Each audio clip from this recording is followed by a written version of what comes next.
Editing an audiobook on Audacity is the most time-consuming part of the whole process, and most of that time isn't even editing. It's hunting through a wall of waveform to find where you flubbed, figure out what to cut, and decide what to keep. Whether you're brand new to Audacity or you've been making audiobooks in it for years, I'll show you how to find every flub instantly and edit much faster. Hi, I'm Hugh. I'm an audiobook narrator, but I started out as a concert pianist. I've recorded over a dozen music CDs, and working with top engineers taught me how to produce my own audio. When a composer friend of mine asked me if I would turn his memoir into an audiobook, I said yes. And then, like most people starting out, I opened Audacity. Audacity is a program for recording audio, what's called a DAW, a digital audio workstation, and it shows your sound as squiggly lines, larger lines when it's louder, smaller when it's softer. A kind of Rorschach test for navigating your audio. And Audacity is great for two reasons. Number one, it's free. And number two, it's free. It's the first program most new narrators reach for, and there are a ton of great tutorials on it. But here's the problem. A finished recording isn't one performance. It's dozens, sometimes hundreds of little pieces stitched together. Each piece is called a take. Recording an audiobook means reading the manuscript out loud, flubbing a word, rereading until it's right, and through all of it, marking each spot so you can find it later to cut the bad takes and keep the good ones. Audacity gives you a few ways to mark the waveform. You can add labels live as you record. Press Command period on a Mac or Control M on Windows. Or, if your computer's too noisy to keep near the mic, you can go analog. I clap twice to leave a visual spike. Some folks use a dog clicker. It's the same idea as a clapper on a film set. You can see those distinct lines in the waveform, and that becomes a visual marker to find your way around. But each of these methods has a catch. You have to remember to do it when you make a flub mid-sentence every single time. And even then, the label just says something happened here, not what you said, not which takes the keeper.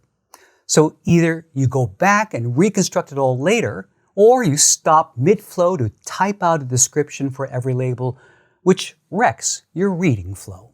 And that's where the hours go. To put it in perspective, in classical music, a 1-hour music CD takes about 30 hours just to record, and then months to edit, hunting for the best pieces and assembling them together. Audiobooks aren't quite that brutal, but it's a similar job, scrubbing through a giant file, finding every take, deciding which to keep, cutting, splicing by hand for an entire book. Not the reading, the hunting. So when I committed to my audiobook project, I wanted to find a way to streamline the editing. I built an app called AudLit that reads along with your manuscript while you record. Every time you flub a line and reread it, it notes exactly where that happened, automatically, so there's nothing to remember. Then it exports a set of labels you can drop straight into Audacity. Every time you do a retake, AudLit drops a marker right at that spot, tagged with the paragraph number and the actual words you spoke. So instead of searching from scratch for every clap or click or stopping mid-retake to annotate where you are in the chapter, you can start editing with your whole session already mapped out in front of you in plain English. You can see at a glance how many times you reread a passage and make the cut decision in seconds.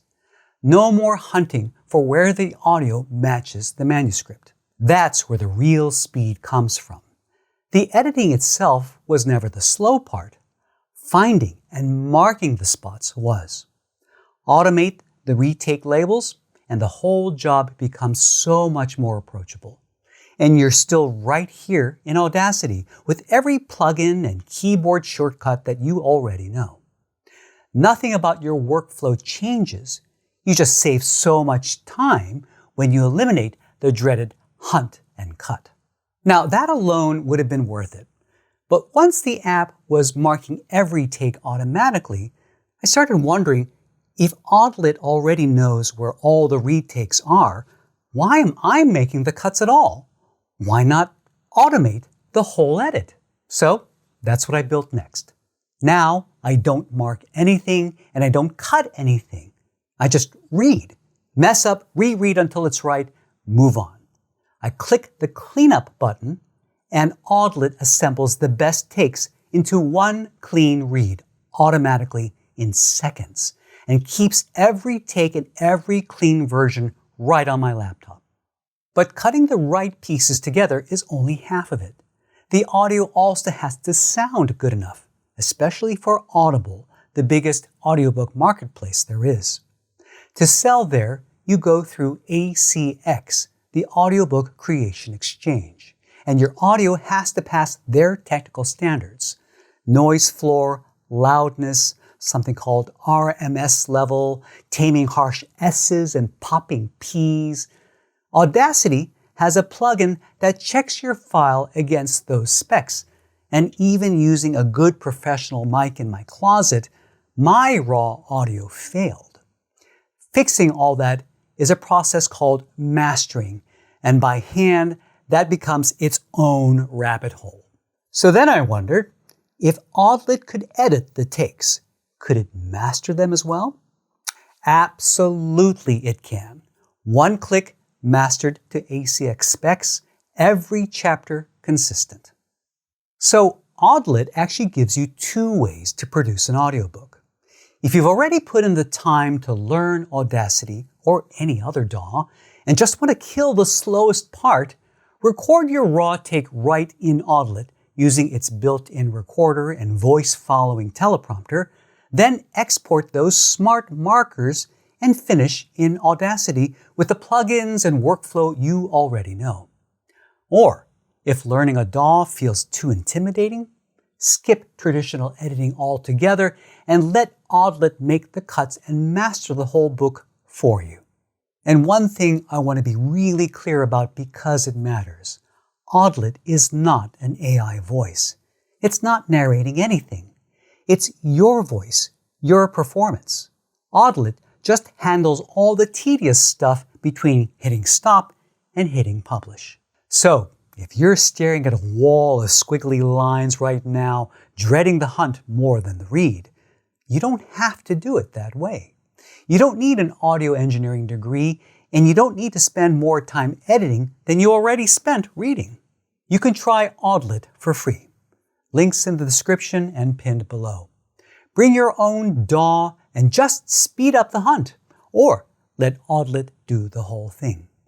Either way, it'll save you serious time and make producing audiobooks a whole lot more fun. I'll be posting live audiobook reads and showing my automated editing and mastering as I go. Subscribe so you can catch the next one. Thanks for watching, and I'll see you next time.